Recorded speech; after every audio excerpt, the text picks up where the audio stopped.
जिंदगी बड़ी सख्त है। आइए उसका दारोमदार इसी जिंदगी पर है कि हम थोड़ा एहतियात करें, हम किसी का नाहक माल न खाएं। कि हज़रत ईसा अलैहिस्सलाम का कौल मशहूर है, कोई शख्स नेक बन जाए, इतना नेक परहेजगार के 70 नबियों जितने अमाल कर ले, लेकिन अगर किसी मुसलमान का हक खाकर नाराज करके मर गया, 70 नबियों जितने अमाल इसके मुंह पर मार दिए जाएंगे। आइए हम तौबा कर आसानियां पैदा करें और लोगों का माल ना खाएं, लोगों की इज्जत को ना खाएं, लोगों की आबरू को ना खाएं, लोगों के पीछे बुराई भी ना करें, किसी भी एतबार से लोगों को तकलीफ ना दें।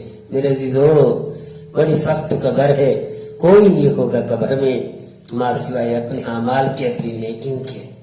नबी करीम सल्लल्लाहु अलैहि वसल्लम इरशाद फरमाते हैं कि एक शख्स ने बैतुल माल में से तस्मा ले लिया, उसकी वो पकड़ में है।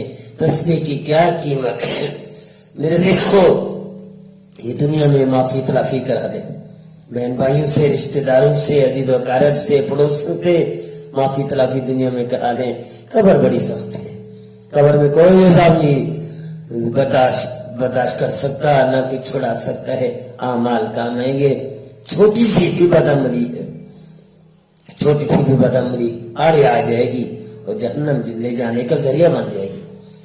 मशहूर बुजुर्ग सूफी अब्दुल वाहिद बिन ज़ैद रहमतुल्लाह अलैह, उनका एक खादिम था, दुकानदार था, वो मर गया खादिम, तो कई अरसा बाद ख्वाब में देखा। अब्दुल वाहिद बिन ज़ैद रहमतुल्लाह अलैह ने पूछा, बेटा मा फ़अल बेटा, क्या किया? उन्होंने कहा मैं आज तक गिरफ्तार हुआ अज़ाब में। किस अज़ाब में? दुकानदार था तो एक पलड़े में वो जो चीजें डालता था, उसकी जो गर्द गुबार लगती थी और दूसरे पलड़े की दीवार से वाफिर होती थी, तो इसका हिसाब देने में मसरूफ हूँ। गर्द गुबार जो पलड़े में लग जाती थी, उसका हिसाब नहीं दे सकता, तो हम तो जाहिरी हक खाते हैं बहन भाइयों का, रिश्तेदारों का, कहाँ जवाब देंगे? मेरे दीदो, माफ करा लें, यहाँ माफ कर दें, माफ करा लें, हुकूक अदा कर दें, अल्लाह अपने हुकूक माफ कर देगा।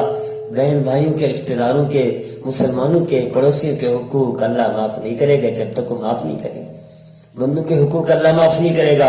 आइए हम तौबा कर लें। क्यों? हज़रत ईसा अलैहिस्सलाम तशरीफ ले जा रहे थे, कब्रिस्तान से गुजरे, एक मुर्दे को जिंदा किया, उससे पूछा मियाँ क्या हाल है, कैसे गुजरी? तो उन्होंने कहा कि मैं बड़ी सख्त तकलीफ अजाब में हूँ। कैसे? मैं लोगों का सामान उठाता था किराए पर, लकड़ियां एक दफा उठा के ले जा रहा था किसी की, तो उन लकड़ियों में से दांतों के खलाल के लिए एक तिनका तोड़ा था। उस तिनका जो लकड़ियों में से तिनका तोड़ा, बगैर पूछे तोड़ा था, उसका जो हिसाब किताब जारी है, उसके लिए अभी तक मैं गिरफ्तार हूं, मैं जवाब नहीं दे पाया। एक तिनके का जवाब नहीं दे सकते, तो हम तो ज़ाहिरी बहन भाइयों का, रिश्तेदारों का हक खाते हैं, बीवी बच्चों का हक खाते हैं, पड़ोसियों का, मुसलमानों का, अल्लाह के बंदों का, तो कहाँ जवाब देंगे? मेरे दीदो, तौबा कर लें, तौबा कर लें, माफ कर दें और माफी ले लें, माफ कर भी दें और माफ करा भी लें, इससे पहले के देर हो जाए, इससे पहले के कब्र में पहुंच जाए, और इससे पहले के क़यामत के दिन शर्मिंदा हो, इससे पहले के जहन्नम जाने का जरिया बन जाए। हम दुनिया में मोहलत है हमारे पास, हम माफ कर दें और माफ करा लें, तौबा कर लें और अल्लाह से भी माफ करा लें। ये दुनिया है, इसके बाद, मौत के बाद कोई काम नहीं आएगा मासी बदअमली और अमल के। अमल जन्नत ले जाने का और बदअमली जहन्नम ले जाने का जरिया बनेगी, वहाँ कोई माफ नहीं करेगा। जैसे अल्लाह फरमाता है, यौम यफ़िरुल मर'ु मिन अख़ीहि व उम्मिहि व अबीहि व साहिबतिही, कोई माफ नहीं करेगा।